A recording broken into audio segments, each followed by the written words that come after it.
Oh, yeah, y'all know what it is, man. That's that Three Kings boxing. I'm over here doing the Cabbage Patch, the Running Man, the Wave and shit, dog. That shit was popping. All right?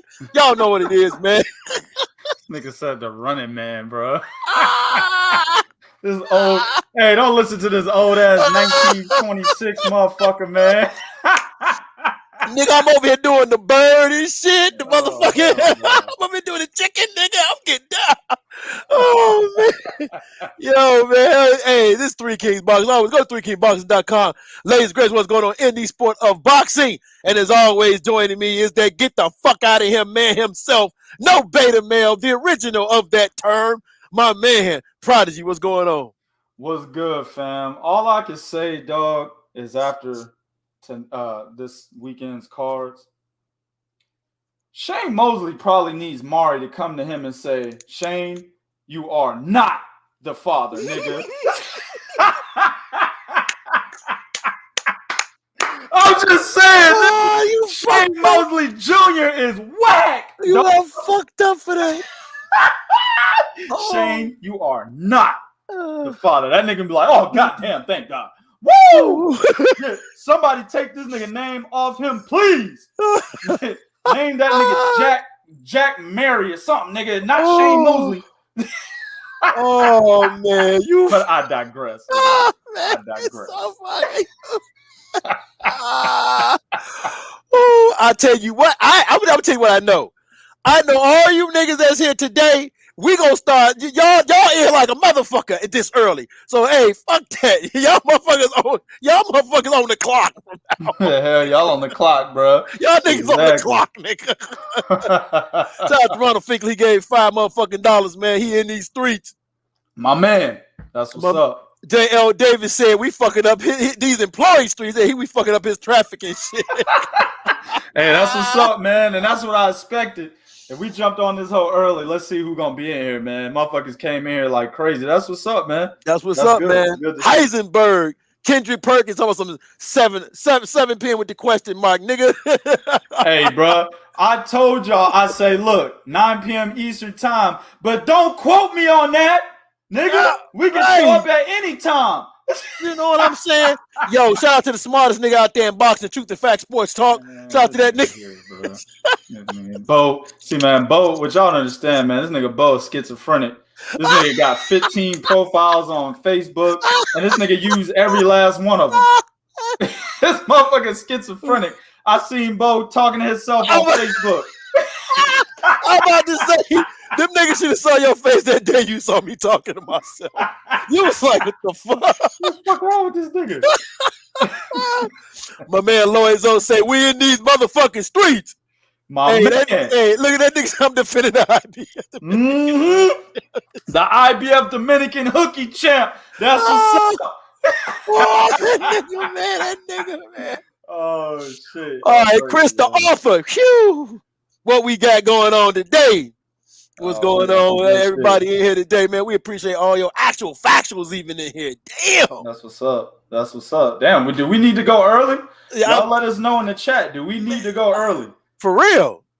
Y'all tell us that. Y'all let us know, nigga. Shit, nigga, we could do remote.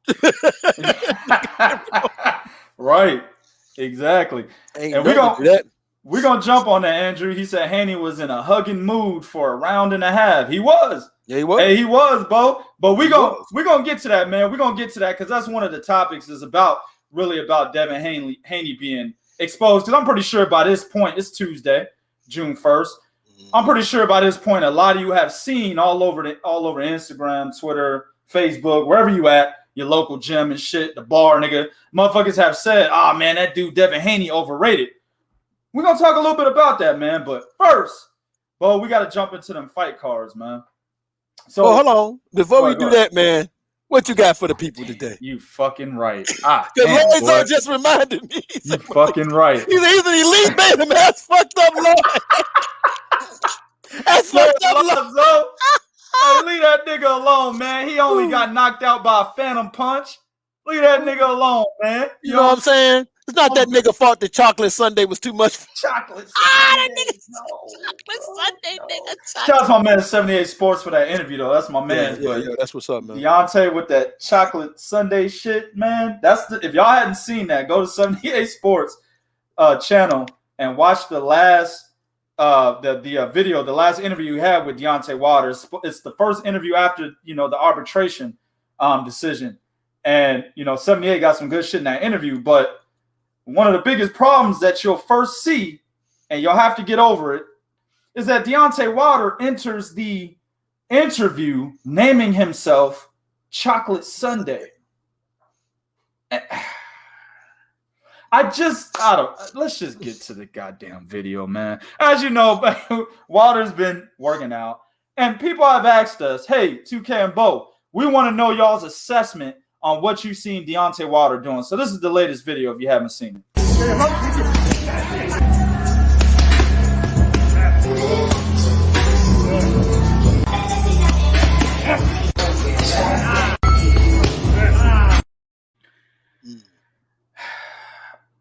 Bo, the question, so Deontay Wilder has released a series of these videos, right? That's what he's done, okay? Right.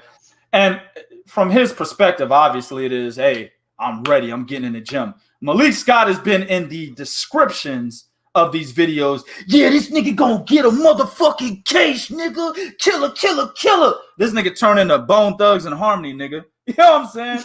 More murder, more murder. That nigga was doing that shit. You know what I'm saying? This is how Malik Scott's been acting.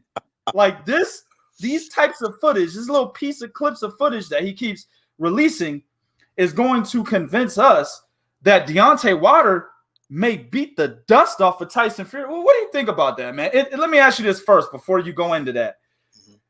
Does it look like Deontay Wilder's improving? Yes and no. I've seen these videos. I've seen him release these type of videos before. Remember when Mark Breland was working on the hook? Remember when Mark Breland was working on the jab? Remember the video of him and Lennox Lewis supposed to be working on the jab? Then he was also working on some footwork. I've seen footage of this before. What will tell me what Deontay Wilder I'm going to see is when that bell rings and the fight starts. Because you can teach him, like, listen, when nothing's on the line, in sparring, a motherfucker can do all the shit you talking about doing in sparring, but get in that ring and just fucking forgets every fucking thing, right? What is it Mike Tyson always say? Everybody got a plan until you get popped in the mouth. Right.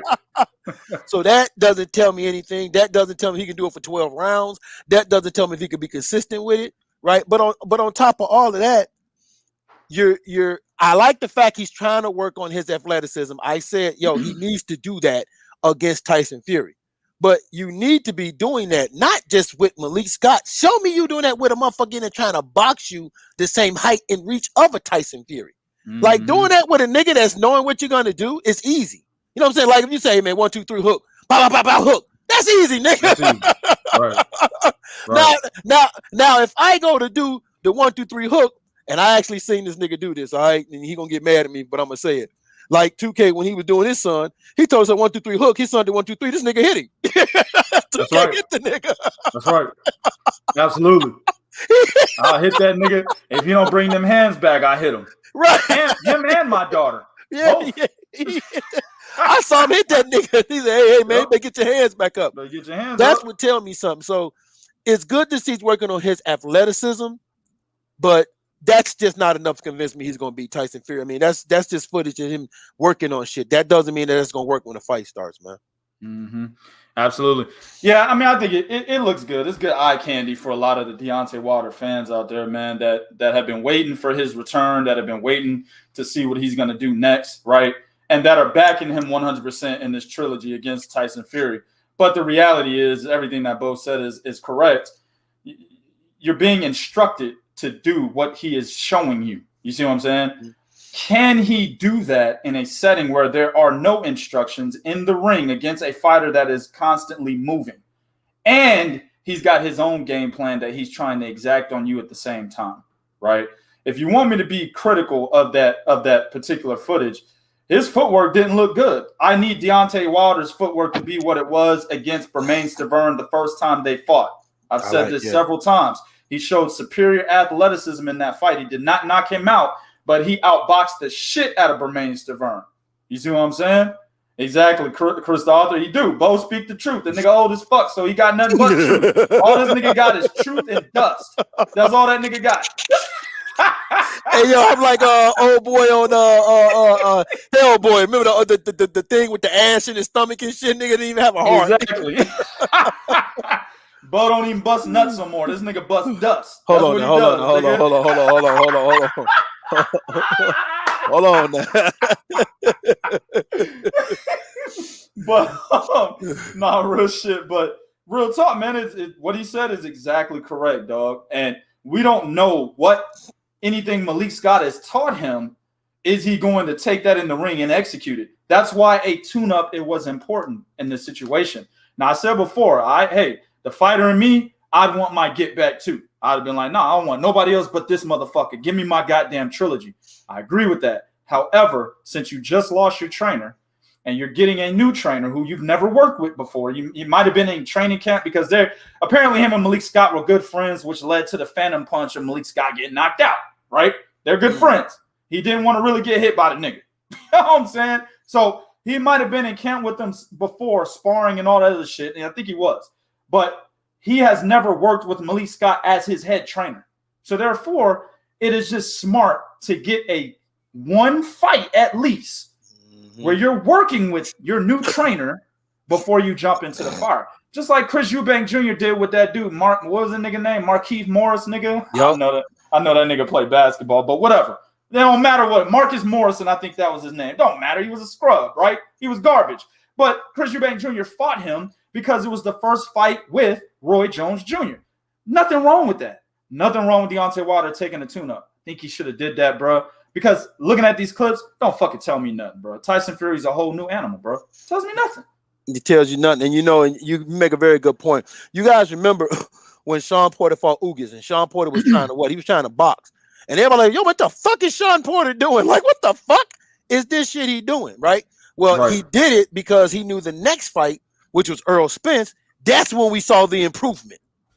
See what I'm saying? When he took that next fight with Earl Spence, we saw, okay, all right. Yeah. But nigga, you almost lost the Ugas. They're doing that. Exactly. So, hey, I can't wait for July 24th, man. I do, I like the fight. I've always liked the trilogy. A lot of people were telling me, hey, man, why you like the trilogy so much? Because, man, I am curious to see what Deontay Wilder does when he comes back.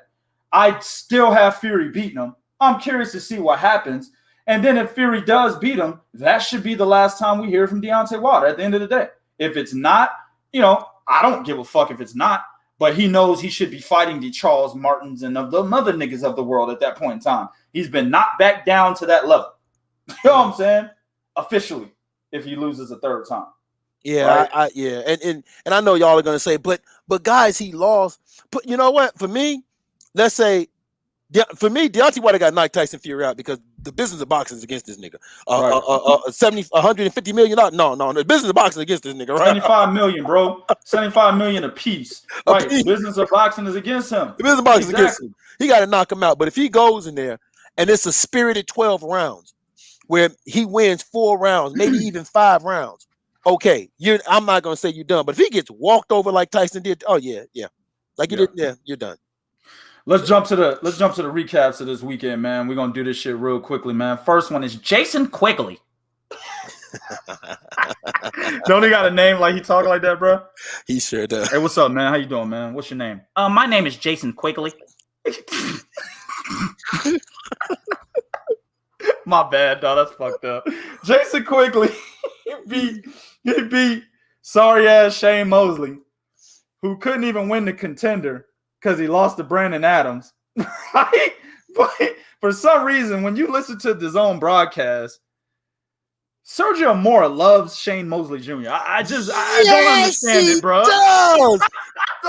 I don't know if that's because he like feel bad because he whooped his daddy ass or some shit. Like, I don't know. He had a draw with his dad. Well, draw, yeah. Yeah, but he probably thinks he won. So you're right in a sense. But yeah, dog, I don't understand. Andrew said I gotta put my Irish flag up. Yeah, I feel you, dog. I feel you for real, bro. For real shit, dog. Like, I don't understand why Sergio Mora fucks with Shane. Like, the last fight Shane had, he struggled against a journeyman dude. I can't remember the guy's name, but I know he was Hispanic. And he kept saying, oh, man, when he locks in, oh, man, he's going to give so many people trouble. And I'm thinking, like, bro, what are you talking about? This guy couldn't give anybody trouble if he wanted to, bro. Shane Mosley Jr. is a terrible fighter. Let me go ahead and separate that, nigga, right? Right. Because I don't want Shane Mosley Sr., hey, man, what the fuck? I'm like, nah, bro, it's your son, bro, my bad, right? Shane Mosley Jr. is a terrible fighter. The dude has the ability to box from the outside, bro. He has the ability to dictate the majority of a fight from the outside. He's just too stupid to do it. His ring IQ is like terrible. It's terrible, man. And he doesn't have the fast hands his dad has, but he has the stiffness. How do you have the stiffness but not the fast hands? The reason why Shane Mosley Sr. was so fucking successful, even though he was upright and stiff and he had that kind of jittery movement with his style, is because he was so fucking fast and he had power, even though he was throwing his punches really fast. You see what I'm saying? Yeah, for real. But damn, nigga. But damn, Lonzo. I ain't even gonna repeat that shit. But yeah, dog, at the end of the day, you got that stiffness and that same kind of jitteriness, but you don't have the fast hands and you don't have the power. And you don't even have the ring IQ. I didn't think Shane Mosley Sr. was the smartest fighter, but damn, he was way smarter than Shane Mosley Jr. I think Shane Mosley Jr. was one of them rich kids that Shane Mosley Sr. was like, hey, man, I ain't got time for to teach you boxing, nigga. I'm going to just hire a coach to come teach you, nigga. I think that's what happened. That's very plausible. Like the Jordan sons, nigga. Jeffrey and I forgot the other nigga name, but whatever. The two Jordan sons. Yeah. Michael Jordan was like, nigga, I got too many hoes and shit, nigga. I can't teach y'all niggas basketball. Here, nigga, I'll build you a basketball court in the backyard, nigga. Y'all niggas go play. That's what Shane Mosley Sr. did for his son, dog. Built the nigga a boxing gym and said, here, nigga, go box, nigga. I ain't got time to teach you shit. Because that nigga's sorry, bro. And I said before the fight, because my wife, who's into boxing, but she's a serious casual, but she's trying to get out of that. She's watching boxing with me. She's like, yo, you know, who you think gonna win the fight? I said, man, a white boy gonna win. She said, really? Quickly? I said, yeah, Quigley. That nigga gonna win, dog. Quickly. He's gonna win. Absolutely. Because Shane Mosley Jr. is going to elect to fight on the inside. And that's gonna give slow-ass Quigley the opportunity to land the punches that he can land. That's exactly what happened, man. What do you think is next, Bo? The question I want to ask you is really, what do you think is next? Because Quigley called out Demetrius Andrade, man. You know what? At this point, Demetrius Andrade needs to look at that. I'm serious. He does. At this point, he needs to look at that, dog. Like, and you know what's crazy? I could see Eddie Hearn's like, you know what, mate? That's a really good fight. I'll make the fight. He beat Shane Mosley Jr., okay? He's a solid competitor. All right, mate. Andrade could make that fight, easy fight, good payday, and you know, and we can work something out with, you know, after GGG and Marathi, and maybe talk about 168 with Canelo. Right. Right. You know, nigga from Rhode Island, all you gotta do is dangle a little something in front of that nigga from Rhode Island. Oh yeah, I'll take it. Exactly, man. No, I think Demetrius Andrade should really look at that fight because he's coming off a win. You know, decent fighter, you know, undefeated. So yeah, man, look at going to take because you got nothing else going on. So yeah, I mean, so you might as well. I mean, at least Quickly is better than, you know, what was that last nigga he just fought? Better than Luke Keeler. He's not better than Liam Williams, but he's better than Luke Keeler. Right. Yeah. I don't know, man. I don't know. Demetrius Andrade needs to try to get bigger fights, but it is what it is, man. Congratulations to Quigley for that win, you know what I'm saying, over the cat that nobody really thinks is all that great. Anywho, next, man, we gonna jump to you know what a motherfucker said real quick before I go to the next fight. I didn't even entertain this comment on Instagram. And y'all can go look at it. I didn't delete it. Now I will never delete y'all's comments unless y'all are talking just full-on bullshit. But the nigga came, and he's a boxer. I think he's an amateur fighter. But the nigga came on there and said, yo, I've actually seen Jason Quigley and Demetrius Andrade, you know what I'm saying, in the Olympic trials, you know what I'm saying? And, man, Jason Quigley did way better than Andrade, so I think that fight can be made, and Quigley could win that. I shit you, 2K will never lie to y'all. I just ignored it and moved on. I saw it, balls, just like, I never want to see no shit like from you ever again, man. Yeah, nigga. Yeah, right. Mute the nigga. Don't let him comment, nigga. Fuck that nigga. I don't never want to see your shit again. Yeah, I was just like, okay, there. Moving along. That's all I did, bro. Oh, but let's go on to your girl, man, Chantel Cameron, man. We've interviewed her several times. Yeah. We've interviewed her at her lowest, and we've interviewed her while she was rising to her highest, where she's at right now. Chantel Cameron, man, if y'all don't know who she is, she's got a long-standing kind of beef somewhat with Katie Taylor. Even a bigger beef than Natasha Jonas had, right? Yeah. And that's the fight that they made. That's, you know, Katie Taylor's last fight. But Chantel Cameron has a bigger beef than Natasha Jonas. And actually, Cameron is seen as one of the cats that one of the women that could actually possibly beat Katie Taylor if they ever fought. And I believe both, if I'm correct, before she became the WBC champion at 140, which is what she has now, she was actually the mandatory, or at least the number one contender for Katie Taylor at 135. Is that correct? In the WBC. That is very correct. She was. Yep. All right, because I remember she beat the black chick. I can't remember her name, but she was African. And that I know you're talking about too. I can't remember her name. Yeah. I think that gave her the interim title or whatnot. But sure did. Yeah, she was definitely up there as a mandatory number one contender for Katie Taylor. Realized that she wouldn't get that fight. Said, fuck it, I'll just go to 140 and fight for the interim belt there. and ended up getting the championship. Well, she made her first title defense this past weekend against the Puerto Rican chick, former champion Melissa Hernandez. Now, the only problem I got with Melissa Hernandez is that she did all this dancing around. She was dancing like a motherfucker, bro. It was like a concert, nigga, how she got to the ring, doing all this dancing and smiling and chuckling and shit, only to get beat the fuck up, man. And it wasn't even close. And she just got beat the fuck up, bro. The power, that power, Chantel Cameron, she didn't think that girl had that much power, man. Yeah, I think Hernandez, even though she was, you know, I think she was on like a 3-year layoff. I think her last fight was 2019, maybe a 2-year layoff. But I think she didn't care about the layoff or anything. No, I know what it was, bro. She fought one fight in 5 years. That's what it was. She fought one fight since 2016. So I think the inactivity didn't matter to her. The fact that she had the experience and was a former champion, she was like, oh man, this bitch ain't got nothing for me. Yep. But that's exactly what she had. She had them hands. Chantel Cameron had them motherfucking hands. Real talk. So that motherfucker might not have ass, but she got hands. She ain't got no ass, no titties, but she got hands. Exactly, bro.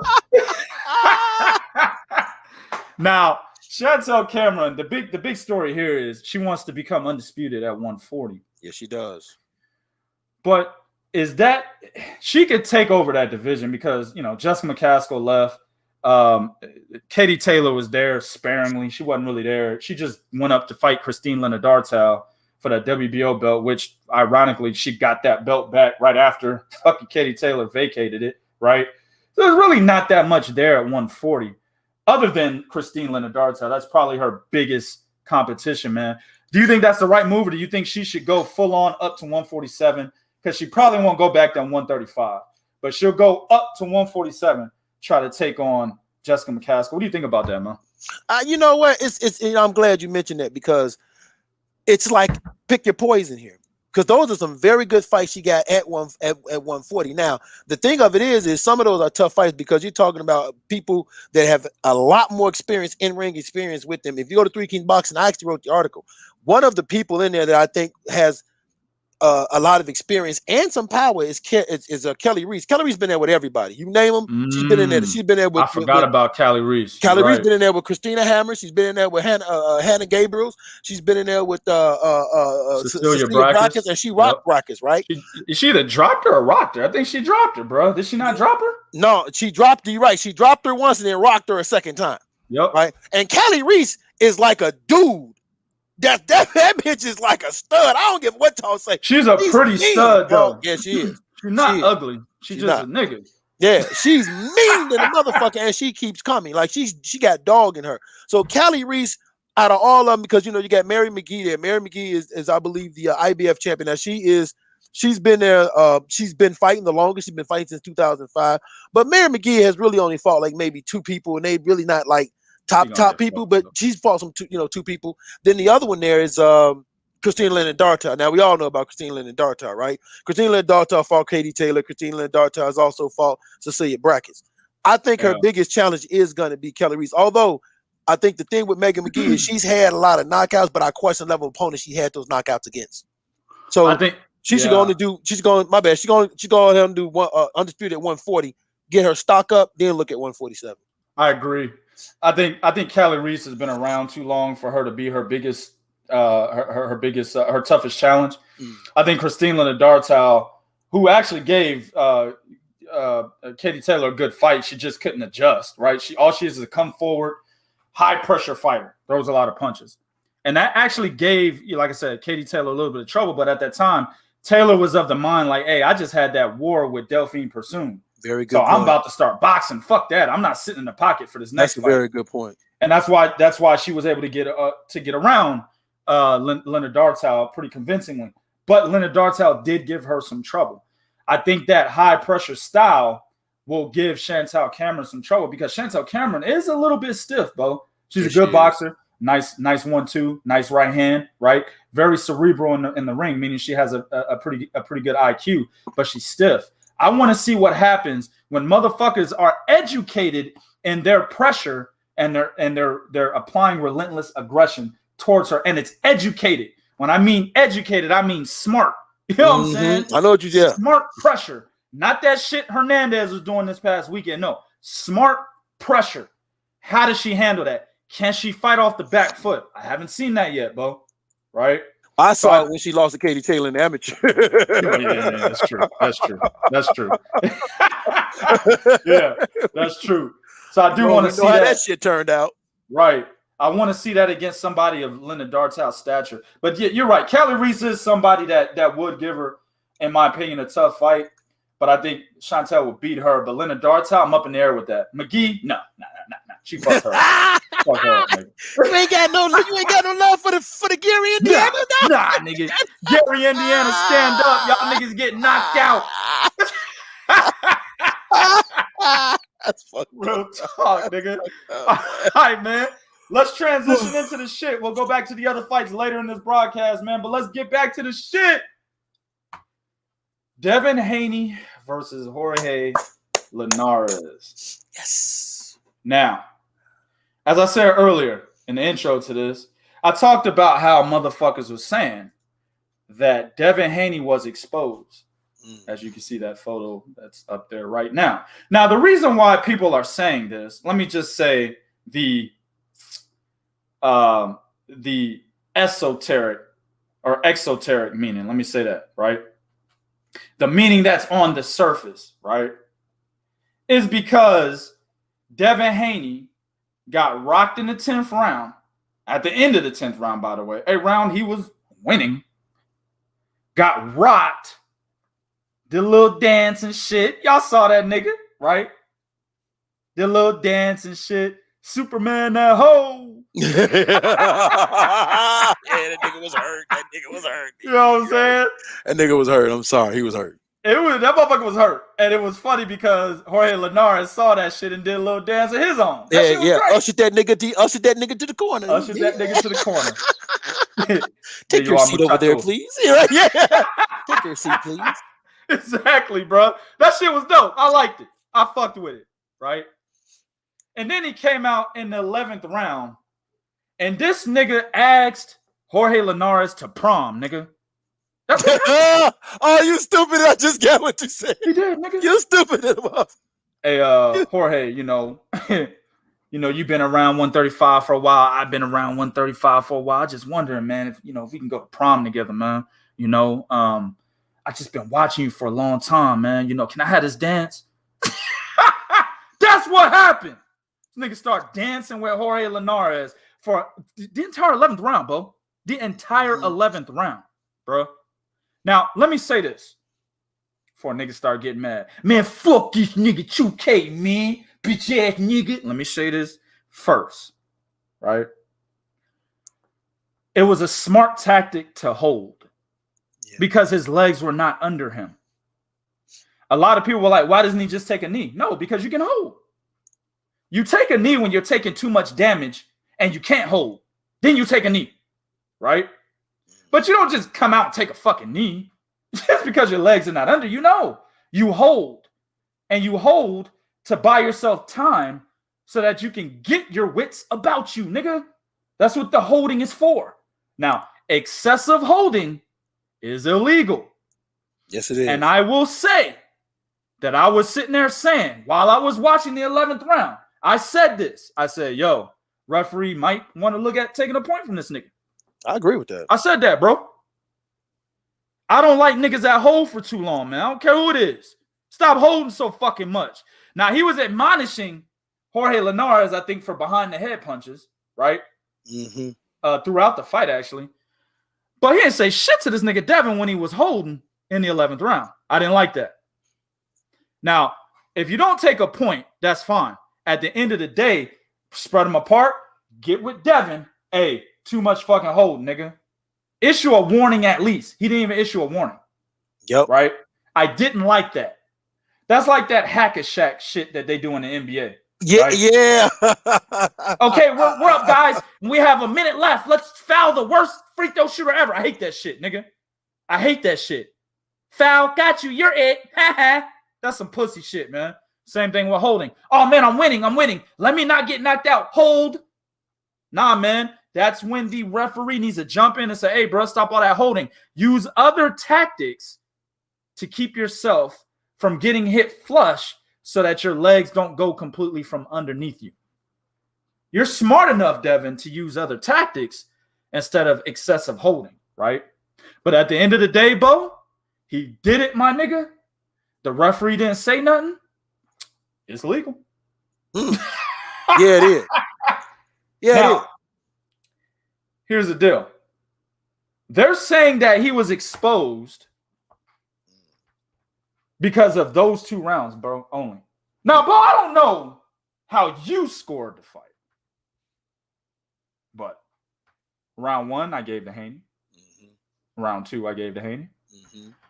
Round 3, I gave to Haney. Mm-hmm. Round 4, I think that was, a close round. Gave it to Haney. Round 5, gave it to Haney. Round 6, gave it to Haney. Round 7, gave it to Haney. Round 8, gave it to Haney. Round 9, gave it to Haney. Round 10, gave to Haney. Round 11, gave to Jorge Linares. Because that was a round Devin Haney was hugging. Round 12, gave it to Haney.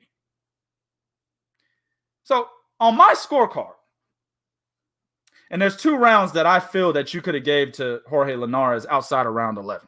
Yep. That was around 4 or 5. It's one of those 2 rounds in the earlier rounds that was close. Okay, 4. I had it right. I gave that to Linares. I think you had it 10-2. I had it 9-3. Okay, right. Exactly. I had it 11-1, nigga. I didn't give 4 to Linares. I gave it to Haney. Haney controlled the majority of that round, and then Linares kind of did good towards the end, after like the minute 10-second mark is when he started getting Haney. So I actually gave that round to Haney. But I can see it's okay. I don't mind you giving it to Linares. Nothing wrong with that, bro. Round 11 was definitely Linares. Haney was holding the whole time. Yeah. Round 12, I gave it to Haney. I can see people giving it to Linares. I would never do that. I don't see a situation where I could do that if I watched the fight 100 times. That's a Haney round. So I'm okay. My scorecard is 11-1, bro. But I'm okay with 9-3. No problem with that. So if we'll go with 9-3, right? We'll go with that. How the fuck? I know you go. Is 9-3 being exposed, nigga? Exposure is like 6-6, right? Yeah. 7-5 with a knockdown involved, nigga. Yep. Or fuck it. We could do it this way. Exposure could be 12-0. But all 12 of them motherfucking rounds were difficult. Yep. Meaning Haney could have won all 12 rounds. And struggled like a motherfucker. 1 to 12, that nigga was having extreme trouble, nigga. That's exposure. So we could have 9-3, but for those 9 rounds that he won, he had extreme trouble, nigga. That's exposure. Not dominating 9 straight rounds and then having a hiccup at round 10 or even a hiccup at round 4. Let's say dominating round 1 through 3, hiccup in round 4, dominated 5 through fucking 9, hiccup in round 10, dominates 11, hiccups in 12. That's not exposure. Know what that's called, Bo? Mm-hmm. Adaptation, nigga. Mm-hmm. That's what that's called. Yeah, he might have lost round 4, not on my scorecard, but y'all's. I'll give it to anybody who gave him round 4. Go ahead. He lost round 4, but then proceeded to dominate 5 through 9. That is adaptation, ladies and gentlemen. That's adaptation.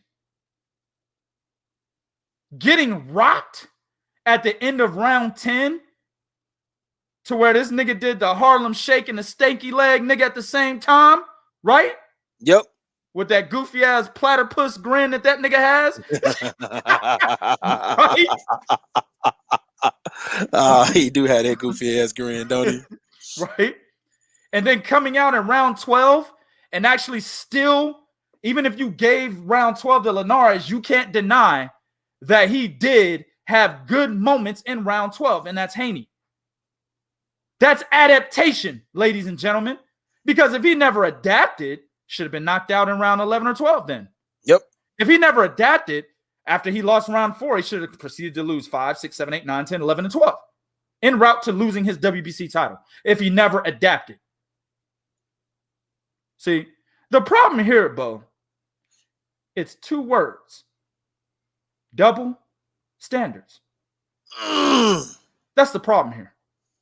Oh, and I never do this. Why? Because I don't have to, right? I don't have to do what I'm about to say next. I never had to do it. I do it sometimes, but I rarely do it because I don't have to. But when it comes to black fighters, bro, at the end of the day, there are double standards, nigga. Ryan Garcia's dick was sucked. The tip and balls and all, nigga. They went from the tip down to the balls, nigga. And Chris Mannix was the first in line. Absolutely. Chris Mannix. Garcia. That nigga was deep throat, nigga. Oh, man. Heather Hunter in this bitch. What was that girl's? Damn. What's that porn star? Linda Lovelace. Vanessa Del Rio. Linda Lovelace. Linda Lovelace is known for the deep throat. That's Chris Mannix. When it came to Ryan Garcia adapting to getting dropped by Luke Campbell. He got dropped. He didn't get hurt. He got fucking dropped. And got nothing but praise. After being dropped, getting up, and winning. Now, mind you, he won by knockout. That is a more impressive win than winning by unanimous decision. I understand that concept. But at the end of the day, we're talking about exposure. Exposure is when something happens to the fighter in which you are saying is exposed. Not what he got up and ended up doing, right? Exposure has nothing to do with what he did after the fact. It has everything to do with what happened to him when you're saying he got exposed. So why aren't people talking about Ryan Garcia being exposed when he got knocked the fuck down by Luke Campbell? And I will submit, Bo. Ready for this? Yeah. I will submit. Jorge Linares is a better fighter than Luke Campbell at 135. Oh, is he really? Damn. I didn't know that. I didn't know that.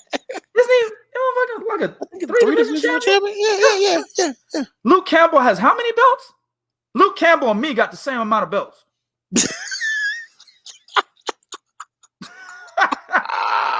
Me and Luke Campbell chilling in a no-belt club, nigga. Oh, shit. Me and Luke Campbell we comparing pants belts. Yeah, nigga, shit. I got that Tommy Hilfiger, nigga.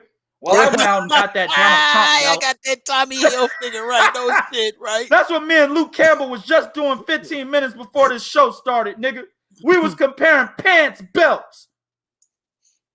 Meanwhile, Jorge Linares is comparing championship belts with other champions. I got one for you. Go ahead. Teofimo Lopez was exposed against Nakatani. How many belts Nakatani got? I'm sorry. Is Nakatani a better boxer than Devin Haney? But nobody said.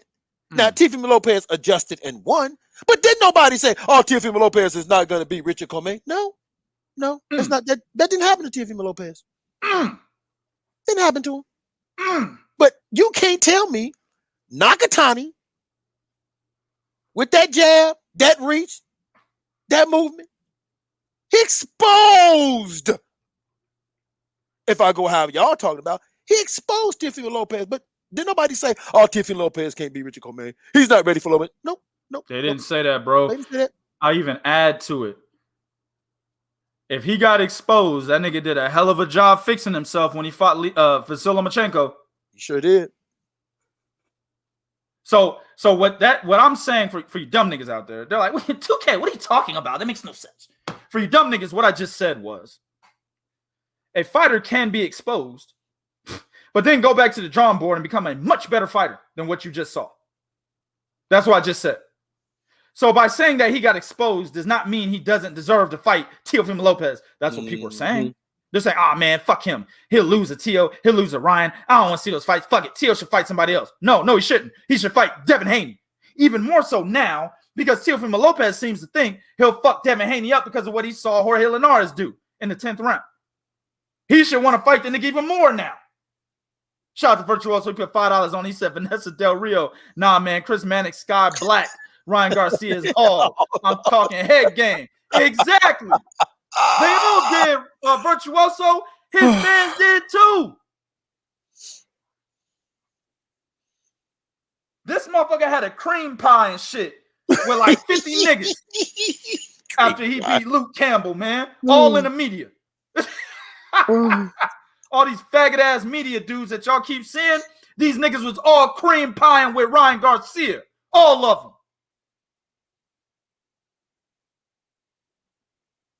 So when a nigga dominates a fight, and as my man YM just said, Haney was impressive for 9 rounds. He just got caught. He was not exposed. When a nigga dominates for 9 rounds, in my opinion, 10 rounds, like fucking 10 and 3/4 rounds, right? When he dominates for that long, gets clipped, gets rocked, does a dance, comes back out for the 11th and the 12th, looks bad in the 11th round as well, but then comes back in the 12th and goes back to what he was doing before. It's not exposure. No, it's actually not. That's a problem. That means Devin Haney knows how to adapt when he gets caught in adversity. Oh, shit. There's that word, Bo. Adversity. That's the last thing you want a nigga like Devin Haney going through because he's already a good fighter. Yes, he is. You don't want him knowing how to come out of adversity now. You don't want that. You want to be the first nigga to make Devin Haney go through adversity if you're Teofimo Lopez. Yep. Especially if you fucking Ryan Garcia. Right? Yep. You want to be the first nigga to put Devin Haney through adversity. You don't want niggas like Jorge Linares, guys that he's going to beat anyway, putting him through adversity. Because now he's learned from that experience. Now he's going to be a better fighter for you, Teo. Oh, my goodness. Well, here's the problem, man. Here's the problem. Let's analyze why he so-called got exposed, right? Let's analyze that for a minute. Well, he got exposed because why? He fought a different fight. He stayed in the pocket. He stayed right there in the pocket. You know how everybody says he's a boring fighter? He fights on the, okay, well, no, he didn't do that this fight. He stayed right there in the pocket with a guy with faster hands, in my opinion, faster hands than him. Right. But he stayed right there in the pocket. Right. And when you stay in the pocket, I don't care who you are, what fighter you are, you can name them all from Sweet Pea to, Nicolino Lochi. You stay in the pocket long enough, you're going to get caught. Right. Somebody going to catch you. Exactly. It just happens. It happened to Floyd. Remember when Floyd had to stagger to the corner after McDonough hit that nigga? Yeah. Yeah, y'all remember that? Y'all remember that? I can't remember if it was the first fight or the rematch, but McDonough landed that chopping overhand right, and Floyd did a dance, and it was a legal punch. It was right before the bell. That nigga did a dance and had to grab the rope. It was like after round 2. Yeah. So you have to go through these kind of fights that Devin Haney went through because these are the fights that make you better. Yep. So if the next fight Devin Haney fights a low-level guy and something happened to him, okay, then we can have a conversation. But you know how many fighters have gone through what Devin Haney has had to go through? Yep. That type of adversity? We don't get the Vasil Lomachenko we saw if he didn't fight Orlando.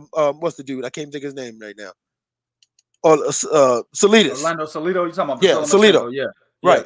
We don't get the Lomachenko we see if he don't fight Orlando Salido. We don't get the Gary Russell if he don't fight fucking Lomachenko. We don't get the Teofimo Lopez if he didn't fight Nakatani. That's right. You know what I'm saying? Right. These are the fighters have to go through this type of trial. If you want to see what they about, you got to throw them in there, put him in that fire, let them happen, and see what comes out on the other end. Is it a diamond or is it a cubic zirconia? We don't get Andre Ward unless he fights Darnell Boone. Very good point. Very good fucking point. You are so right. Exactly. So right. My man, I want to touch on my man Lazosa. He said, I don't think it's a double standard. I see people say people get exposed after every fight nowadays. So what I'm talking about when I say double standards, Lazo, what I'm talking about is fan bases, bro. And I probably should have made that clear when I said double standards. Right. Fan bases. Now, I see, running a page with how many followers we got, like 45,000 or something like that. Yeah. On just on Facebook alone. And we run several pages, and then, of course, the website. We get comments from all over, hundreds and hundreds and hundreds of comments, right? What I'm seeing is when it comes to fan bases, and typically fan bases of particular fighters, they look down upon other fighters that may go through the same thing that their favorite fighter did, but they say they're a bad fighter, right? But their favorite fighter, he just came through adversity. He's good. He's a better fighter now. That's what I'm talking about. Mm-hmm. And that's why I particularly went to Ryan Garcia, because Ryan Garcia fans praised Ryan Garcia for being dropped and then overcoming adversity and winning the fight. But then they talked shit about Devin Haney when he only got buzzed or hurt, right? And came back and won the fight. They talked shit about him and went as far as to say he shouldn't even get big fights because of that. That's a double standard, Lazo. Now, I'm going to do this one too, bro. Sweet P Fan 12. Sweet P Fan 12. He said Haney lost the last 4 rounds. He meant rounds. Right. Hey, change your name, bro. I understand, people. This is the barbershop. Oh, man. I always tell niggas this shit. They're going to get mad and shit. Panties going to be all there. This is the barbershop. When we get out this motherfucker, it's all love, nigga. Dap and shit. Where we going, nigga? Right? But in the barbershop, if you talking bullshit, you going to get got, bro. Right? We in the barbershop right now. Sweet P Fan 12, change your fucking name, bro, because you're not a fan of Sweet P if you thought Devin Haney lost the last 4 rounds of this fight. Because Linares had trouble hitting this nigga until he what round was it that he clipped him? 10. No, he clipped him before that. He clipped him, I think like 6 or 7. He clipped him again. I thought it was later than that. I thought it was like 8. Man, it was somewhere around there. I know it was the middle rounds when he touched Haney a little bit. Yeah, it was the middle rounds where he touched him, right? Now, in this situation, because he touched him and shit, and Jorge Linares thought he had him hurt there, and the zone thought he was hurt too. But if you look at the replay, he wasn't hurt. He was shifting his feet, and he continued to come forward. I think it was like a left hook that got him that time too. Mm-hmm. But outside of that, Jorge Linares is having trouble hitting this nigga.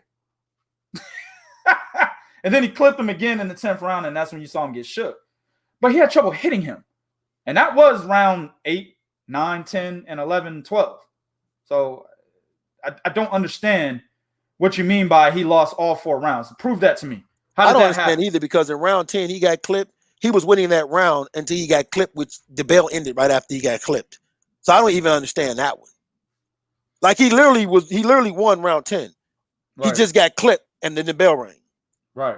So Jorge Linares couldn't even build off of that. So that don't make no sense. I don't understand that one. He said Floyd came back and won the next round. Haney was in survival mode for 2 rounds after. He's talking about when Floyd fought Marcos Maidana and got hit with that chopping but right.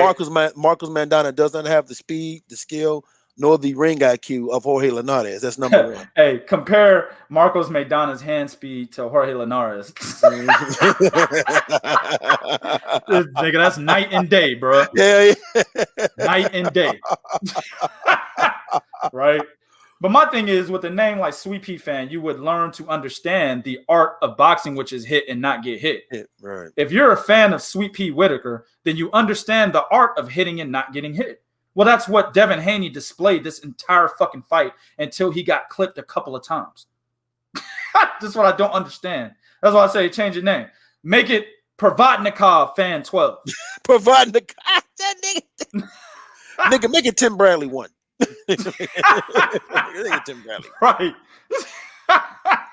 Right. So, Devin Haney did not lose the last 4 rounds of this fight. And those scorecards are bullshit, in my opinion. I didn't have a problem with 116, 112. I think that was one of them. And then the other one was like 115, 113. I didn't like that shit, bro. Yeah.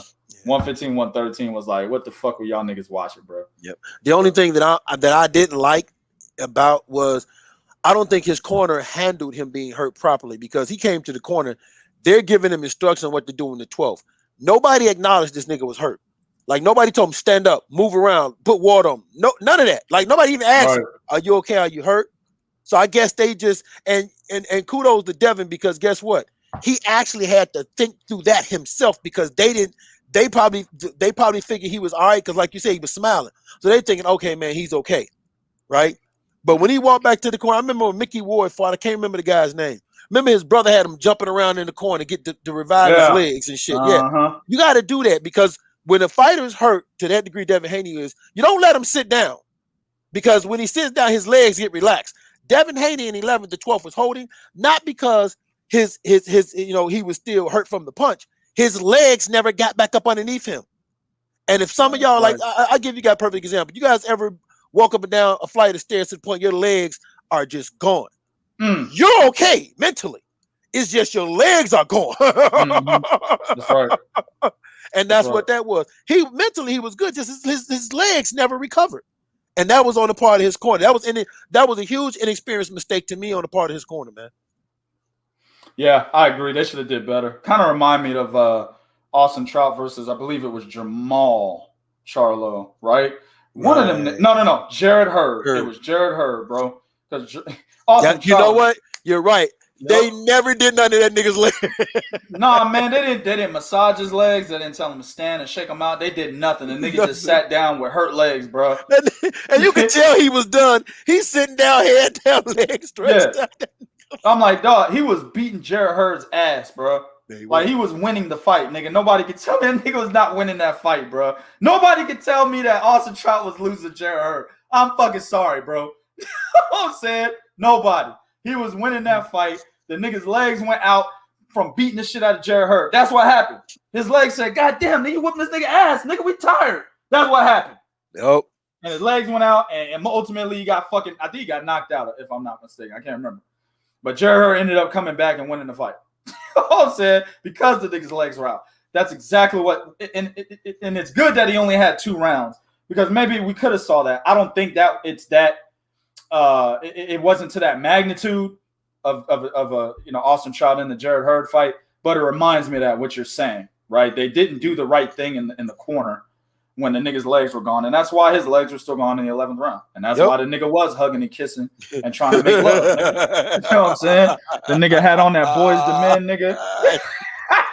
Hey, I tell you what though, Jorge Linares had a bad motherfucker in that locker room with him though. Oh man, he been had her, seen her a bunch of times. Woo! I didn't. That was first time seeing that nigga. Made me want to go to Spain. Nah, Jorge, nigga today in Venezuela, nigga.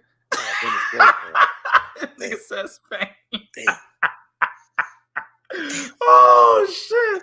But yeah, nah, bro. He been had that. He been had that. Yeah, actual fact. You're right. He said Trout was stopped on the stool. Exactly. Right. I know it was something like that. Yeah. Did you see his father? How you doing, Queen? Yeah, look at it. Look at it. I said, look at Devin Haney dad already trying to hit him. Devin Haney, nigga, you ain't getting that, nigga. Devin Haney, how you doing? He said it out to how you doing, Queen, with the deep voice. How you doing, Queen? How you doing, Queen? They call me William. Shout out to nigga. You ain't getting that, nigga. Old ass. I'm done. Nigga, old ass, McGruff looking ass nigga, bro. That nigga ain't getting. Bill Haney got a big ass beard and a belly. That nigga ain't getting that shit, nigga. Oh, I'm done, nigga. I'm done. Oh man. Oh my goodness. Him and that nigga Kenny Porter and shit. No. I keep Sean away from pussy. I takes the pussy. Sean trained and fight. Goddamn. I fuck bitches while Sean trains and fight. Exactly. I do's the fucking. Sean do's the training, nigga. That's how we do shit. Oh god damn. Shout out to Mama Denise. She in the building. How you doing, Denise? What up, Mama Denise? Oh, bad dog. Word life, man. That shit is hilarious, man. Hey, man, what you think about Teofimo Lopez talking about he gonna make Devin Haney his mandatory, man? What's up with that, bro? Teofimo Lopez full of fucking shit. full of fucking shit. You make Devin Haney your man. What are you talking about, nigga? You are the franchise champion. According to Melissa Solomon, they have no mandatories. So why do you need a mandatory to fight a nigga that's already in the division and that's a champion? You don't need a mandatory for that. There's no such thing as a like when he said that. I mean, okay, man, the nigga not fighting Devin Haney. Doesn't mean he said it. Nigga not fighting Devin Haney because you put a stipulation. We're gonna make you the mandatory, right? And then if you don't want to do that, then guess what? Plan B, we'll go to purse bid. Nigga, just say you want the fight to be on Triller. Damn, just say it. Well, just say I want the fight to be on Triller because they're gonna pay me money. Just say it. Damn. While you're talking about this, I'm just gonna do that. I'm just gonna do that. Just to let everybody know, the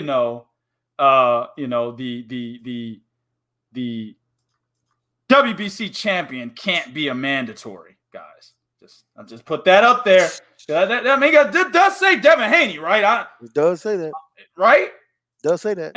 And down there with no picture, right here, guys, right here. Hey, to the left, right here, to the left. To the right, to the left, to the right, right, to the left. It say franchise. To the right, it got a gray box. No picture, nigga. No picture, nigga. That's fucked up. That's fucked up. Oh man. Hey, we're not. Listen, motherfuckers be like, y'all some Teofimo haters, motherfuckers. No, we're on the. It say right there, nigga. WBCboxing.com. Yep. This is not Three Kings Boxing, nigga. This is the WBC lightweight ratings page, the official. This is how they have it. Mm-hmm. They have Devin Haney, big ass platypus nose having ass nigga right here. This nigga sniffing up all the oxygen in that area, nigga, where he took that picture. He's right here. And then down here with a little gray box is Tio. I'm just saying. So, with that being said, young sirs and ma'ams, you cannot make the official WBC champion a fucking mandatory. No, you cannot. Unless the WBC changes their rules yet again, like they always fucking do. Right? They could do that at any point in time and at any point fucking at their leisure and just change the goddamn rules as they go along. You got a lot of dumb niggas out there running with it, bro. That's the problem. A lot of dumb niggas running with this shit, dog. Hey, 2K, goddamn it. The WBC said he's undisputed. So he's undisputed, damn it. Okay. So we don't care about the other three sanctioning bodies. Don't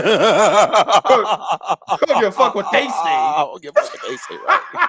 It's just what the WBC says. And these are some niggas I fuck with, bro, that are saying this. Right? The WBC can't name undisputed.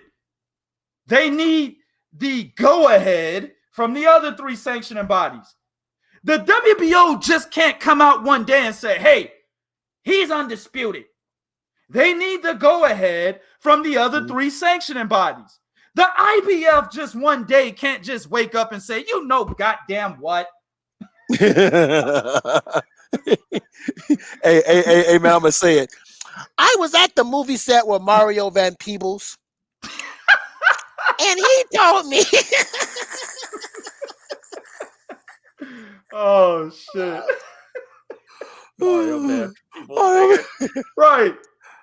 But then no sanctioning, none of the four major sanctioning bodies can just dub undisputed. They can't do that. No. They need that. They need the go-ahead from the other three sanctioning bodies to show that their title is the recognized title for undisputed, bro. God damn it. This shit just makes me mad, dog. Yeah, hey, my man, 24 Jeezy. I actually saw him. You're right. He was doing that. Tiffany Lopez was on Twitter trying to get the other organizations to recognize that. I actually saw that. Exactly, 24 Jeezy. And you're right. Yeah, I should have fucking took that. I'll do it next time we go live. I'm going to make sure y'all see them tweets. This nigga is begging. Oh, come on, man. I got these cheeseburgers. This nigga had 3 cheeseburgers, nigga. Teofimo Lopez had 3 bags of cheeseburgers, a dirty ass white beater, and purple lips. I got these cheeseburgers. Come on, dog. Let me just recognize my belt. Get the fuck out of here, right? IBF was the IBF was old dog in this bitch. Get the fuck out of here, nigga. I already ate.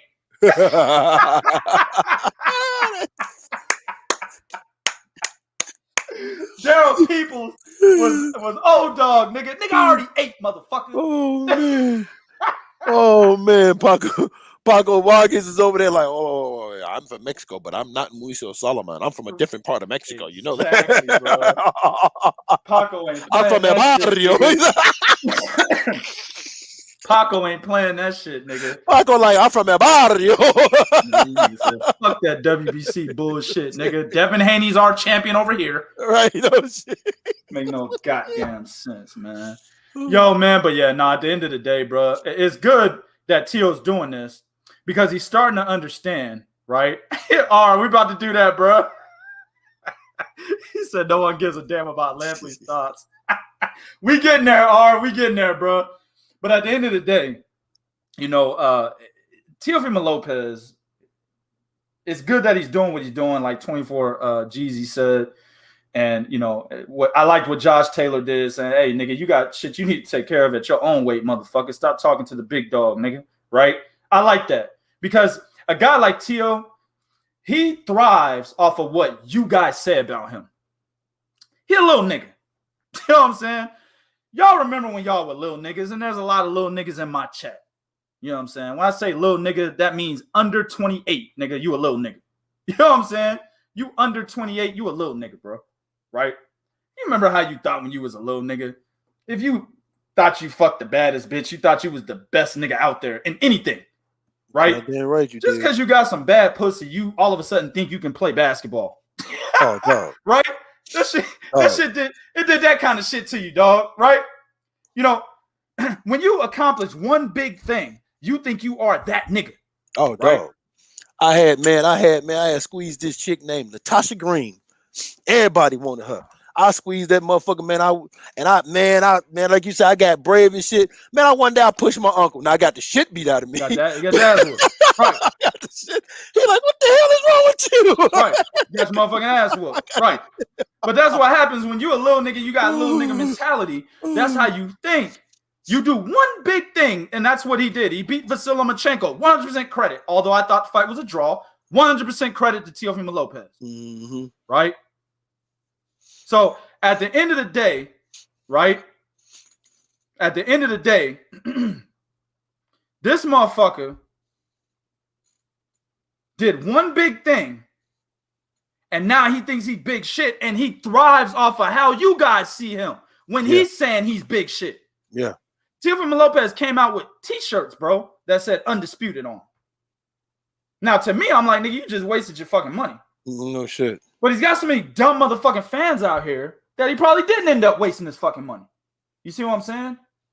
So at the end of the day, bro, when you got more people out here that are backing what Josh Taylor said, right, that are understanding what Toucan and Bo tell you on this show about how Undisputed means that all 4 sanctioning bodies need to respect and recognize all 4 belts so that Undisputed can be given. When they understand all of this type of shit, bro, and then they go back and say, you know what? That nigga's not undisputed.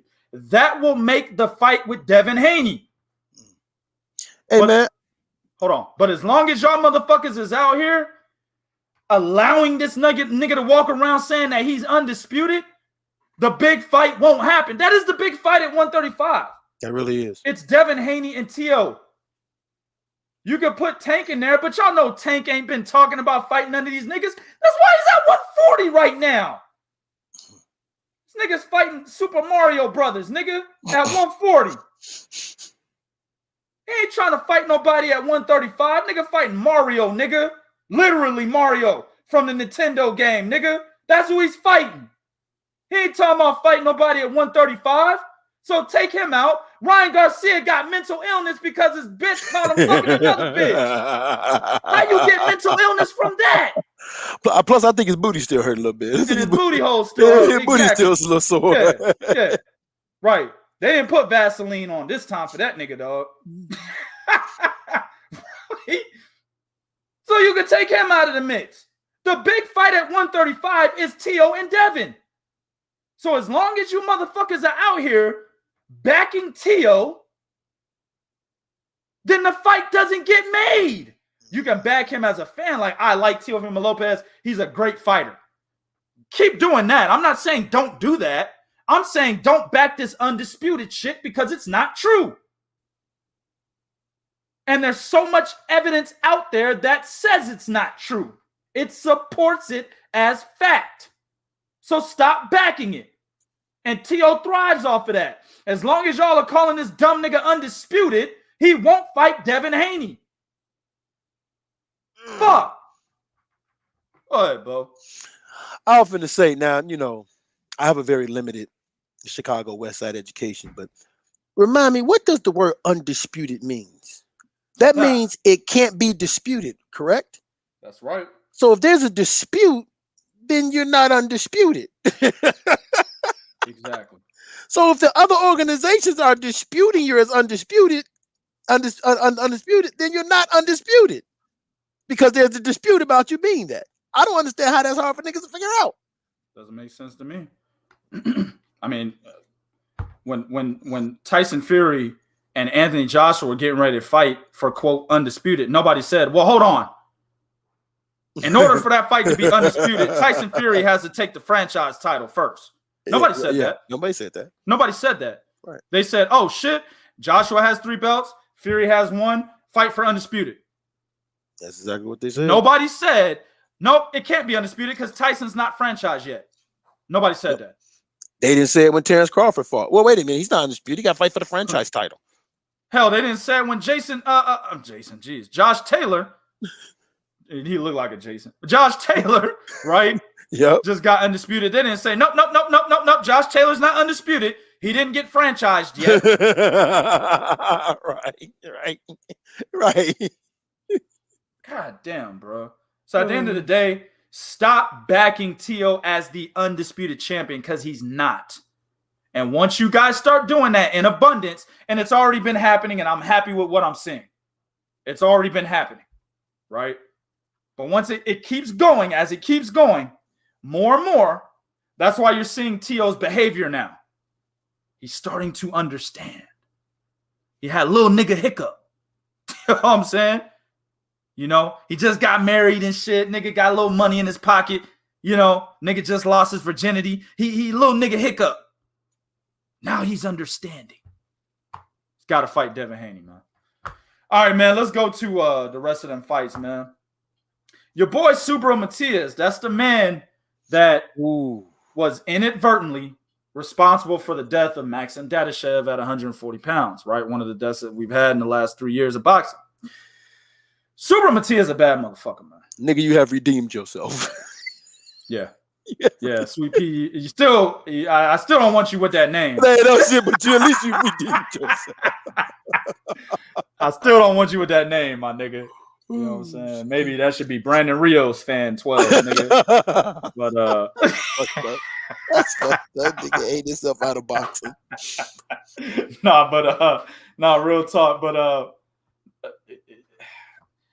Subra Matias is a bad motherfucker, man. Yeah, he is, dog.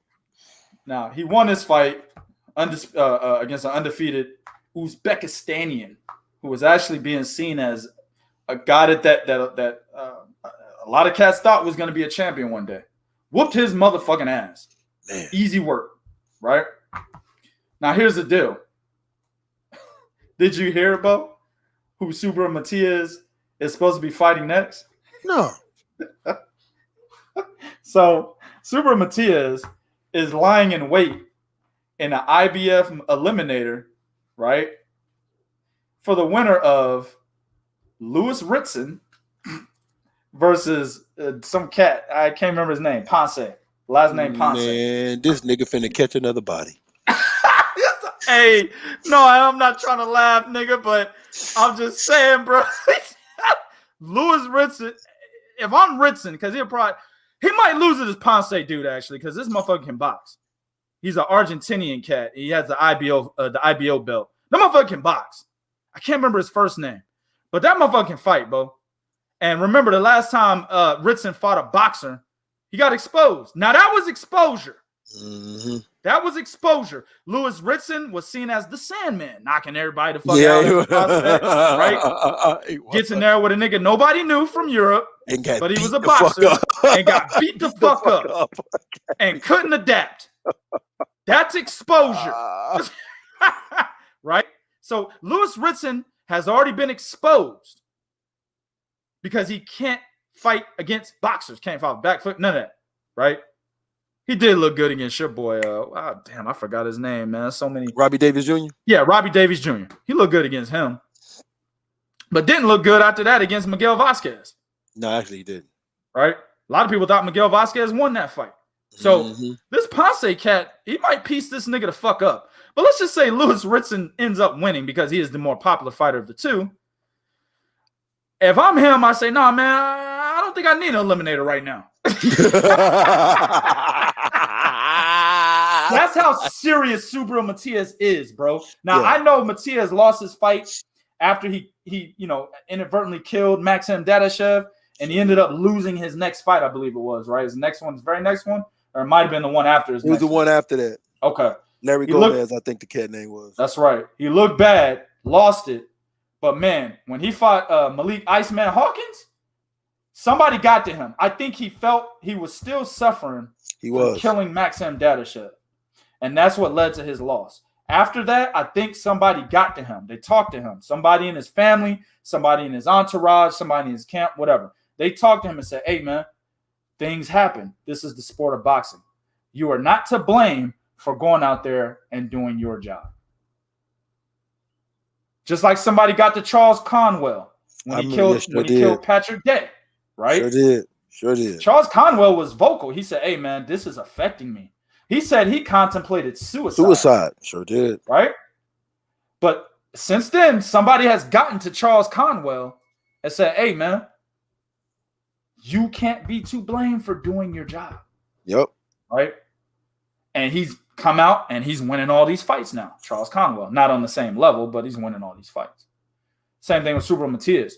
And Subriel Matias that has a clear head and he's 100% mentally focused, that nigga is a serious fucking problem. What do you think about that, Bo? Is this nigga really the wild card at 140, man? I don't think he's a wild card. I think he is he's destined to be a fucking champion right now at 140, right? And here's the reason why. He's a smart pressure fighter. That's number one. He's not just a pressure fighter. He's a smart pressure fighter. The motherfucker has a goddamn chin. Jukamayev was landing some punches. And he was eating the motherfuckers like, yeah, M&M's. Skittles, nigga. Right. And he was coming forward. He's a good high volume puncher, and he's a good high volume puncher who can put together combinations and has good decent ring IQ. I think the thing that's gonna hurt him though in return is I need to see him against a box. Like someone like Josh Taylor would be a problem for him because Taylor can box. Right. So Taylor would be a bit of a problem because Taylor knows how to box. And if you watch, the biggest problem I have with Matias, when he thinks you hurt or he has control of the fight, he stopped using his jab. He just walks into you because he wants to get hands on you. Like he don't work on any. He works on it during the fight, but just even if you watch Jukamayev, once he knew he had Jukamayev, that nigga wasn't jabbing trying to set that up. He's walking to him. Mm-hmm. I'm gonna hit you with this. I'm gonna hit you with this. I'm gonna hit you with this. What he was doing. That's right. You know, that's the thing that'll bother him as a good boxer. And right now, there's nobody in there that I think is a boxer like Taylor, but he can be a problem. But there's some good matches for him. Like him and Regis Prograis would be fucking awesome. That would be a goddamn war of attrition. But yeah, he is a problem. I think you have to look at him, man, respect him as a top 5 contender for sure. Absolutely.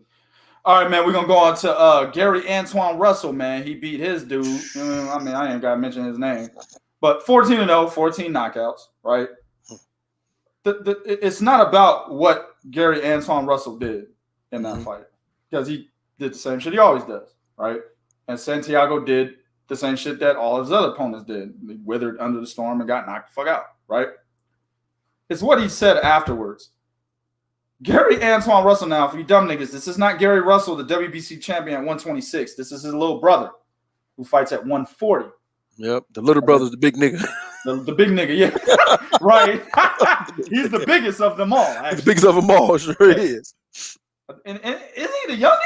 Yep, he is. He's the youngest. He's the youngest and the biggest of them all. Yep, that's right. 14-0, 14 knockouts. He said he wants Adrian Broner next. What do you think about that, Bo? Adrian Broner should not take that fight.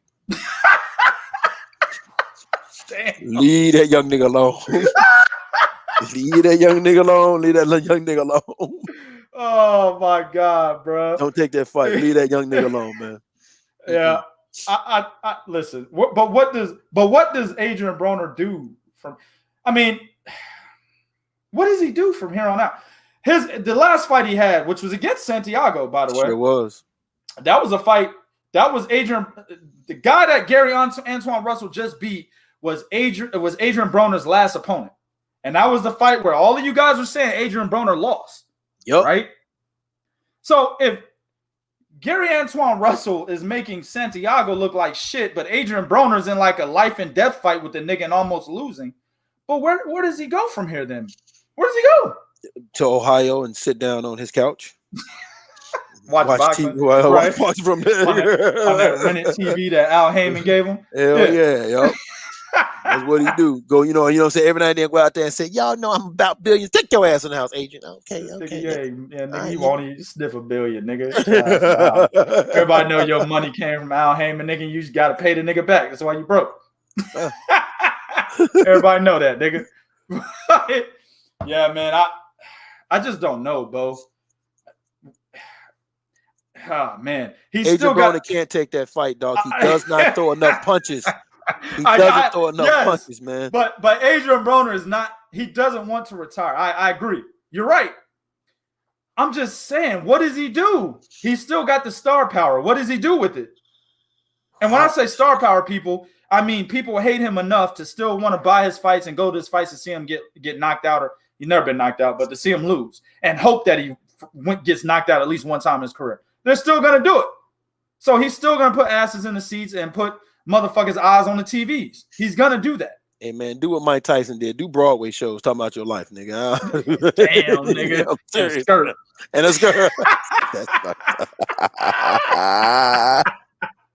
Oh, my God, I'm just saying, man, what I saw, Santiago, as tough as he is, gave Adrian all he could handle. Like you said, some felt he won.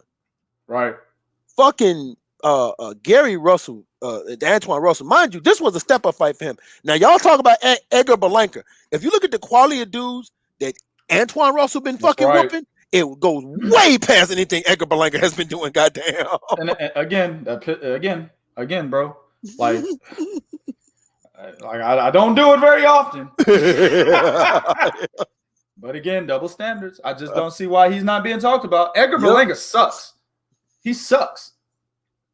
Gary Antoine Russell actually shows skill. That matter of fact, give me Gary Antoine Russell versus Subro Matias, nigga. Give me that. Ooh, give me that fight. Like Gary Antoine Russell beat niggas like Jaron Ennis in the amateurs, man. Oh, Jaron Ennis, Richardson Hudson, what's your boy name? Abraham Nova. Yeah. Beat all them niggas. Beat them convincingly. It wasn't. Beat them convincingly. I'll repeat. Gary Antoine Russell beat Jaron Ennis. No. Not no another Jaron Ennis, nigga. The one at 147 that is fucking niggas up. That's a boogeyman at 147 right now. He beat him in the amateurs. I don't hear nothing like that about Edgar Berlanga. he beat up the mailman. Yeah, in the amateurs. Edgar Berlanga beat up Liam Neeson, nigga, in the amateurs. The nigga beat up Matt Damon, nigga, in the amateurs. Fuck out of here. I haven't heard shit about no Edgar Berlanga, nigga. Right? But that's that top-ranked machine behind him. It ain't his fault. Exactly. But he sucks. He sucks, man. And Gary Antoine Russell is a much better fighter and has knocked out everybody, too. Yep. And is undefeated. And his skill set level is off the fucking chain. Yeah. Yep. It is what it is, man. We know what's up. Hey man, mad respect to Russell, man. You know, the Russell family, man. Them niggas ain't out here doing that beta male shit, Them twerking that and alpha shit, real talk. right, call themselves Chocolate Sunday, Chocolate Sunday, wearing man weaves and shit. I just don't know, Bo. Like I said, man. Shout out to my man's dog. That's my dude. 78 Sports, sure. But is. I think if I'm him, dog, on the show, bro, I'd have made a reference to it. You know what I'm saying? Like I'd have said something, Bo. Yeah, like, hey man, you hungry? I just can't. You hungry, nigga? You hungry? Want something to eat? What's the Chocolate Sunday shit? I'd have said that, bro. Yeah. I can't do it, nigga. You can't be fucking with me and be on some beta male borderline gay shit, nigga. You can't do it, bro.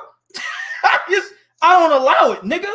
That'd be, you know what? The only thing I would accept is if Wilder was like, "Oh man, I couldn't get on my computer, so I had to sign it on my girls." You know, that's the only thing. That's the only thing I could accept. All right, dog. I'll take it right away. He wouldn't even have to finish it. Well, my girl, all right, man, bet. His wife whoop his ass, nigga, because she all out here giving interviews to us. You know what I'm saying? She out here, nigga. She'll whoop his ass. Hey, the Texan, you right. That shit, that I don't like how he talk, but that's how he talks. Right. It ain't beta male shit, but you right. When he be like, that nigga Gary Russell talks to men like he macking on bitches, bro. Yeah, that is fucked up, though. It's fucked up, but goddamn. Yeah, shawty, you know what I'm saying? Shit. Nigga be rubbing his beard, shit, girl. I mean, nigga, yeah. That's how he talks. Oh, but man. You know that I can't say that's beta male. It's almost there, but it ain't like Chocolate Sunday type shit, nigga. Let's go to the last one, man. All right, man. Nonito Donaire, man, a fucking excellent showing. 38 years old, knocked out the WBC champion Nordine Oubaali, man. Excellent. Bo, real quick, and this is very simple. What the fuck happened with Nordine Oubaali? Nordine Oubaali after the fight was in the dressing room, and he did like, you know how you like whenever white people walk to trouble, when everybody else running, white people are like, "What's going on?" That's what everybody like. What is this? Why didn't nobody tell me? Why no one told me that fucker can still punch? Why didn't nobody tell me? Why? This nigga got with his promoter and manager. Nigga said, "Why didn't any of y'all motherfuckers tell me this nigga had a left hook like that? What's wrong with y'all? No, I never took this fight." It was a mandatory. Nigga, I would have vacated the belt. Nigga, what the fuck?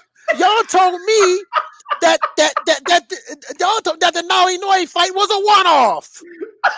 You told me it was a one-off. You Don King'd me.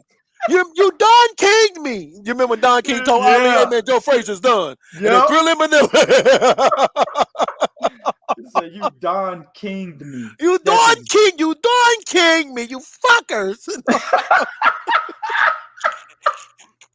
Bro, I'm sorry, but the reason why we're saying this, ladies and gentlemen, is because this nigga got in the ring with Nordine Oubaali. Oh, we getting to that, Mike Wilson. My man Mike Wilson, 3kingsboxing.com. We getting to that. My man got in the ring and did not check for the left hook at all. Didn't check for it. The nigga didn't defend against it, didn't move his head against it, kept circling that way. Like, what the fuck is he doing? Exactly. But I'll tell my wife, because once again, my wife came out on her own merit and was watching the fight early in the morning. I said, what the fuck? I thought you was lying too. You fucking not lying, nigga. I woke up out the bed, came in the living room, nigga. This motherfucker was sitting there watching the fight. I said, huh? What the fuck is you doing?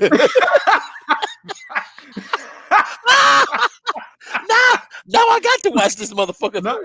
I was gonna watch it anyway. She beat me to it, right? I said, fuck it, right? We watching the fight together and shit, 8 o'clock in the morning. And I'm like, yo, this, I said, look how he's circling to his right. I said, that nigga needs to be circling to his left, right? And he kept circling to his right. And Donaire was throwing a left hook. And even in the ring, as the fighter, you have to notice that this nigga was trying to hit you with the left hook. He was trying his hardest, Bo. And he still kept circling to his right. And didn't even look for it. Nope. The nigga got hit by it. knocked down, got back up, got hit by it again. This nigga, bro. I like Nordine Oubaali. He's a good fighter, very fast hands. I fuck with the kid, man.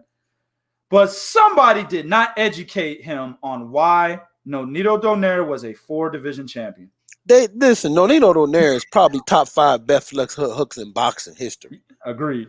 Okay. On top of that, if not top 5, definitely top 10. Oh, definitely top 10. On top of that, somebody should at least told Nordine Oubaali. He did knock out Inoue, but he broke his orbital ball. Exactly. So there's some shit there to be concerned. Hey, Chris, fuck that, dog. Hey, let me tell you. That shit was in the heat of the moment. This is boxing, right? Yeah. Hey, when them niggas is punching and they in close quarters, ref better get in there. Yeah. Because if he don't, them niggas gonna keep punching. That shit was legal, and that motherfucker got hit. And the motherfucker almost died after he got hit. Legs squirming and shit. Dog, his head, water on that nigga. The nigga's head did a bobble on the way down. When he got that nigga head did a bobble. That nigga head did a bobble on the way down, dog. That had me in tears. Exactly, bro. This is exposure. That very good point. That was exposure. Not what happened to Devin Haney. What happened to Nordine Oubaali against a 38-year-old Nonito Donaire? This is exposure. Yep. He got hit with the left hook repeatedly and couldn't make the adjustment. That's exposure. Where does he go from here, Bo? My man Mike. He said, well, let me say this. Nonito Donaire came out and said, hey, this was the goal, getting the WBC belt, so I get to rematch with Inoue in a way. But me personally, I see a fight, I think it's August 14th or so. Mm-hmm. I see a fight between John Rio Casimero and Guillermo Rigondeaux. God damn, that's a good fight. For the WBO title. Now, of course, Inoue has the IBF and the WBA, right? Doesn't he have 2? Yes, he does. IBF and the WBA. Nonito Donaire has the WBC. John Rio Casimero has the WBO. If Guillermo Rigondeaux beats Casimero in August, that means that Guillermo Rigondeaux will have the other trinket. Well, y'all remember back in 2013, right? Fresh off of Nonito Donaire's Fighter of the Year award, he fought Guillermo Rigondeaux and got beat the fuck off. I mean, it was brutal. I mean, I saw the fight. I mean, I had money on Rigo because I already knew what the deal was going to be. Man. But I saw the fight. I was like, God damn, nigga, stop hitting this nigga. Just stop, bro. You don't have to do this. Stop hitting this nigga. Rigo, just stop moving, nigga. Just let the nigga hit you. Just let the nigga touch you a little bit, dog. Damn, nigga. It hit the nigga 8 times, nigga, and Donaire don't even know where the nigga at. That's what happened, bro. He was piecing this motherfucker up and moving all around his ass, bro. You see what I'm saying? Moving all around his ass, man. Had no answer for it. In my opinion, I don't think Naoya Inoue goes back towards Nonito Donaire. I don't think he does it, Bo. He did it once. It was in the WBSS. Inoue has bigger fish to fry, bro. Right? If he wants to be undisputed, he goes that way. He definitely does. But I think Naoya Inoue is looking more towards 122 than he is at actually staying at 118 and being undisputed. Because we've published articles talking about that. You know what I'm saying? Yes, we do. So in case Inoue is not looking for that fight, which I don't think he will, I think if Rigo beats Casimero, I think Donaire should get his get back, man. What do you think about that, man? I think he should get his get back for sure. For sure. But here's the thing. I want him to go for an Inoue because I think Inoue has gotten soft. Yes, I said it. The monster is not the monster no more. That nigga ain't a monster no more. That motherfucker is like a bear that's hibernating, but he's hibernating in like a rich ass cave, so he's chilling. That's who Naoya Inoue is right now. What has he done? Like, that nigga got that top rank money. What has he done? Mm-hmm. What has he done? Right. So I think he should go for Inoue because I think Inoue is right for the pickings. Now, Inoue got a fight coming up. But at the same time, now Inoue has a problem. And I agree with you. He might go to 122. Now Inoue has a problem. He has Nonito Donaire, and then the winner of Joel Casimiro and Rigondeaux. That's a problem, man. That's a huge problem. Now, I don't know if going up to 122 is safe for him because you got MJ, you got Fulton.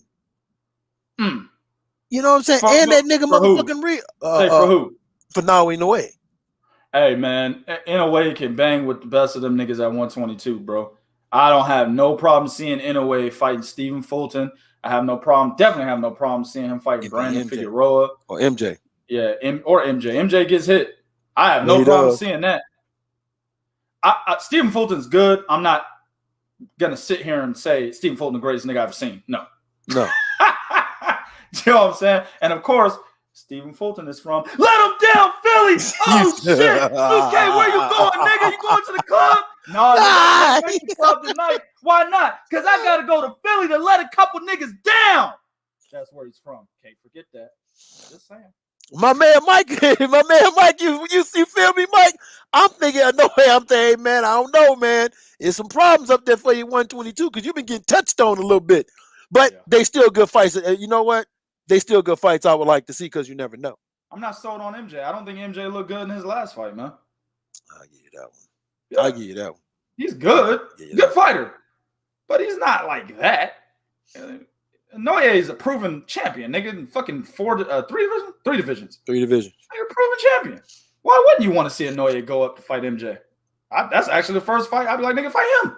The first nigga I'll point out. But no, man. If I'm Nonito Donaire, yeah, dog, I look at Joel Casimiro and Rigondeaux because that fight could turn out to be one of them fights where both them guys push themselves through so much that they're right for the pickings also as well. Yep. Agreed. All right, man.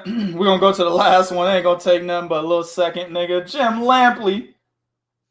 He's back.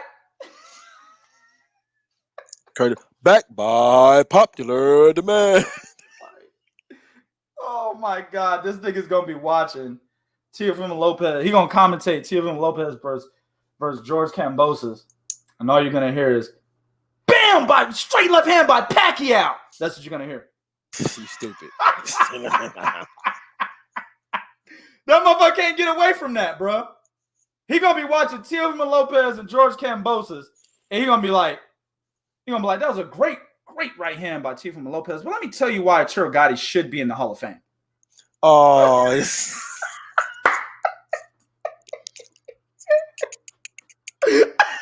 yo, he gonna be up there. He gonna be like, well, the fighters gotta fight. The fighters gotta fight. Pass me that joint, Roy. I mean Max. I mean Snoop. That biased ass motherfucker gonna be up there talking about T.O. You never seen a Floyd Mayweather fight like this. Exactly. Took it right out of my mouth, nigga. And in 50 fights, Floyd Mayweather has never been entertaining. Ever. Bang! Good right hand or left hand by Pacquiao. But Jim, he's not fighting. Bang! What the fuck? Bang what, nigga? and then of course, when Teofimo Lopez win, this is what you're gonna hear. It was such a good win. Yeah. Oh yeah, that nigga start crying. It was such a good win.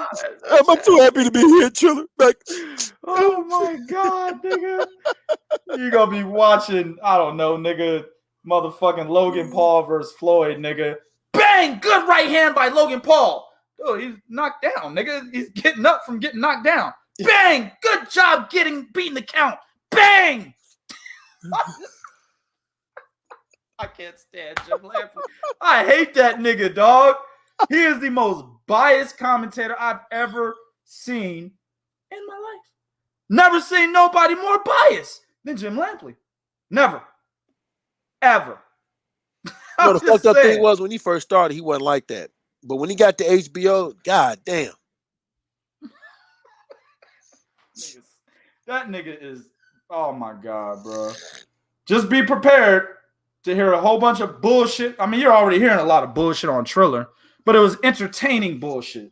Be prepared for this goofy ass motherfucker, right? Because Triller hired him. This goofy ass motherfucker to be on there thinking he's talking real boxing, but it's all biased bullshit coming out of his mouth. If it's not that, right? If it's not that, then kudos, good. It was a good hire. As long as he's not trying to talk boxing, good. You know what I'm saying? If he falls in line with the Triller commentary and talks about smoking weed and getting drunk, fine. I'm okay with it.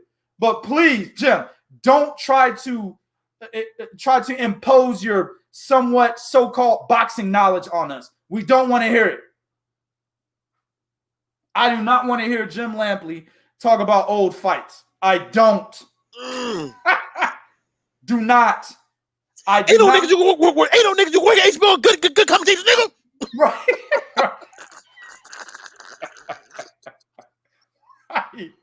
I don't want to hear this nigga, dog.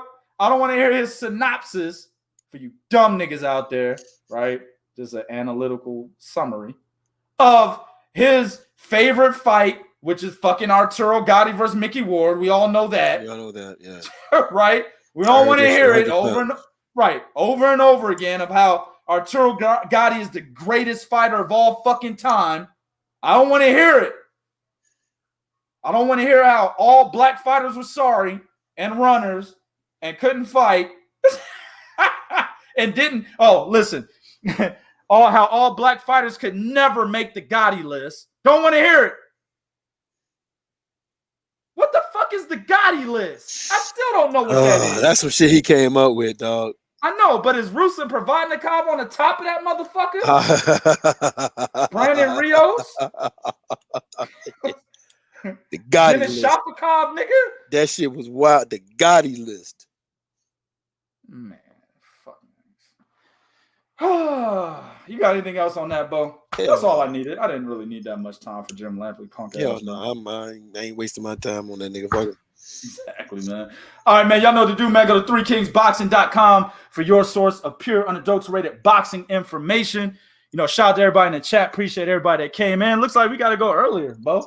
I'm telling you, dog. Still going strong with the numbers. Going strong. Niggas, I don't know what it was, man, but I guess we need to be going early. But go to Instagram at 3kingsboxing. Follow us there. Twitter at 3kingsboxing. Follow us there. And, of course, right here in conjunction with the Project Boxing Talk YouTube channel. Right here on Facebook.com/3kingsboxing, man. That's where everything 3 Kings Boxing is going to be available. Now, this podcast, we typically say 9 o'clock Eastern time. But I'm not so goddamn sure. Now, this podcast. Oh, no, bro. Look at these numbers. I don't know if we should lead this motherfucker. Oh, man. I don't know if we should lead this motherfucker or start this motherfucker at 9. Maybe we got to go early. Maybe niggas got to get off work. They want to listen to 2K and Bo while they in traffic, man. I think that's what it is, man. I think that's what it is. So what's up? Just look for this podcast. Same days, Tuesday and Friday. We might go early. We might go at the scheduled time at 9 o'clock Eastern time. But just look for that motherfucker on Tuesdays. Not Thursdays. I said Tuesday and Thursday. Sorry. Tuesdays and Fridays. Just look for that motherfucker, man. We might also come live just on a whim, nigga. We need to talk about some shit. Might just go live. But look for it. The Prodigy of Boxing Talk YouTube channel. Also on the 3 Kings Boxing Facebook page. Also want to give a special shout out to everybody that hit the motherfucking PayPal. I definitely appreciate you guys, man. When we get them shirts to come out and shit, we're going to get them shirts out there to the people that were actually donating on the show and that were donating to the PayPal. We're going to get them motherfuckers to y'all for free because y'all done already paid for a shirt and a hat, man. So when them motherfuckers come out, we definitely got y'all on the list. We're definitely going to get y'all hooked up, man. Chris Arthur said, can y'all check out my book, please, on Amazon? Hey, send me a message, Chris, on Facebook. Send me a message through Messenger, and we'll talk about that. All right. But everybody that hit the PayPal, everybody that donated here on YouTube, I definitely appreciate y'all. Appreciate everybody that was in the chat. But until the next one, we out this bitch.